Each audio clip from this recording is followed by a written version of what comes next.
യഥാർത്ഥത്തിൽ ആരാണവൾ? എന്താണ് അവളുടെ യഥാർത്ഥ പേര്? ഈ ചോദ്യങ്ങൾക്കുള്ള ഉത്തരവുമായി ഒരാൾ ആ പോലീസ് സ്റ്റേഷന്റെ മുന്നിലേക്ക് കടന്നു വന്നു. ഈ സ്ത്രീയെ എനിക്കറിയാം. ഇവർ ഇങ്ങനെയൊന്നും ജീവിക്കേണ്ടവളായിരുന്നില്ല. പറയുമ്പോൾ അയാളുടെ മുഖത്ത് ഒരു നിസ്സഹായത നിഴലിച്ചിരുന്നു. നിങ്ങൾ ആരാണ് എന്ന പോലീസ് ഉദ്യോഗസ്ഥന്റെ ചോദ്യത്തിന് അയാൾ പറഞ്ഞു, എന്റെ പേര് അശോകൻ. ഞാൻ വലിയങ്ങാടിയിലെ ഒരു ചുമട്ടുതൊഴിലാളിയാണ്. ചുമട്ടുതൊഴിലാളിയായ അശോകൻ തെരുവിൽ അനാഥയായി കൊല്ലപ്പെട്ടു കിടക്കുന്ന അജ്ഞാത സ്ത്രീയുടെ ഞെട്ടിപ്പിക്കുന്ന ജീവിത കഥ പറയാൻ തുടങ്ങി. കോട്ടയം ചിങ്ങവനം റെയിൽവേ സ്റ്റേഷനടുത്തുള്ള ഒരു തകർന്ന തറവാട്ടിലെ അവസാന കണ്ണിയാണ് ആരോരുമില്ലാതെ ആ തെരുവിൽ കിടന്നത്. ഒരു കാലത്ത് ശാന്തമായ ജീവിതം നയിച്ചിരുന്ന തറവാട്ടുകാർ, നാട്ടിലുള്ളവർക്കെല്ലാം ബഹുമാനമുള്ളവർ. ആ കുടുംബത്തിലെ അവസാന കണ്ണിയായിരുന്നു ഇവൾ. പേര് ചന്ദ്രിക. ഞങ്ങൾ ചന്ദ്രിക തമ്പുരാട്ടി എന്നാണ് അവളെ വിളിക്കാറ്. തമ്പുരാട്ടിക്കുട്ടി എന്റെ കളിക്കൂട്ടുകാരിയായിരുന്നു. 10ാം ക്ലാസ് വരെ ഞങ്ങൾ ഒരുമിച്ചായിരുന്നു പഠനമൊക്കെ. പക്ഷെ ചില വസ്തുതർക്കങ്ങളും കുടുംബവഴക്കുമെല്ലാം ആ കുടുംബത്തിന്റെ താളം തെറ്റിച്ചു.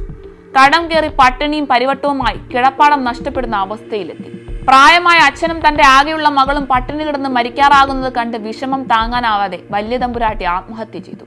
അതിനുശേഷം ചന്ദ്രിക തമ്പുരാട്ടി ആരും കണ്ടിട്ടില്ല. ആരോരുമില്ലാതെ ഒറ്റപ്പെട്ടു പോയ അവൾക്ക് ഒരു ജീവിതം കൊടുക്കാൻ അയാൾ തയ്യാറായിരുന്നു. പക്ഷെ ഒരു തമ്പുരാട്ടിക്കുട്ടിയെ സ്വന്തമാക്കാൻ സമൂഹം അനുവദിക്കില്ലെന്ന കുറ്റബോധത്തിലായിരുന്നു ആ നാളുകളിൽ അയാൾ കഴിഞ്ഞത്.